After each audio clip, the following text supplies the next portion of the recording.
మర్యాదగా ఈ పేపర్ మీద సంతకం పెట్టు. అపే ఆ తర్వాత నేను చెబుతాను.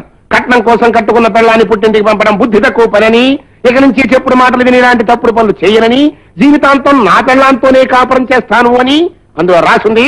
బాగా చదివి బట్టి పట్టి మాకు అప్పచెప్పి మరి సంతకం పెట్టు. నాన్నగా వీళ్ళు నన్ను బెదిరించి బలవంతంగా సంతకం పెట్టించుకుంటున్నారు. ఏం చేయమంటావు? ఓర్నిమోహన్ సంతకెళ్ళా 10 మంది చేరి బలవంతం పెట్టి సంతకం పెట్టమంటే పెట్టనని చెప్పాలి కానీ నన్ను అడుగుతావేంట్రా సలహా?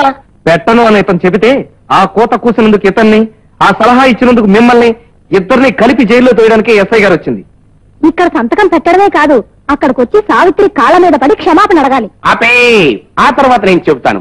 క్షమాపణ చెప్పుకోకపోతే ఈ తుపాకీలో ఒక్కటే తోట ఉంది, అది పేల్చానంటే నీ తలకాయ ఢామ్మున పేలిపోతుంది. మిస్టర్, ఆలోచించి ఆలస్యం చేసావంటే వరకట్నం నిషేధ చట్టం కింద నిన్ను అరెస్టు చేయవలసి ఉంటుంది. అసలు ఇంతకీ మీరు నిజమైన పోలీసులా లేక ఇంత ముందు లాగే నకిలీ వాళ్ళ? నకిలీ వాళ్ళ అనే అనుమానం ఉంటే మాతో రా. ఆపే ఆ తర్వాత నేను చెప్తాను. చూడు బాబు, ఒక్క రాత్రి వాళ్ళ స్టేషన్ లో లాకప్ లో ఉండి లాఠీ దెబ్బలు తింటే తెలుస్తుంది వాళ్ళు అసలు నకిలీయో.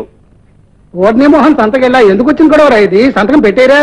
ఇంకా ఆలస్యం చేసావనుకో మీ బాబు చెప్పినట్టు సంతకాలటమే కాదు, హోల్ బాడీ జైల్లో కూర్చుంటుంది. ఆపే అంతకంటే బెదరగొట్టకు. వారి ఇంటికి వెళ్ళి సంస్కారం చేయాలి. చూడు బాబు, నువ్వు వెంటనే సంతకం పెట్టి తొందరగా మీ అత్తారింటికి పారిపో.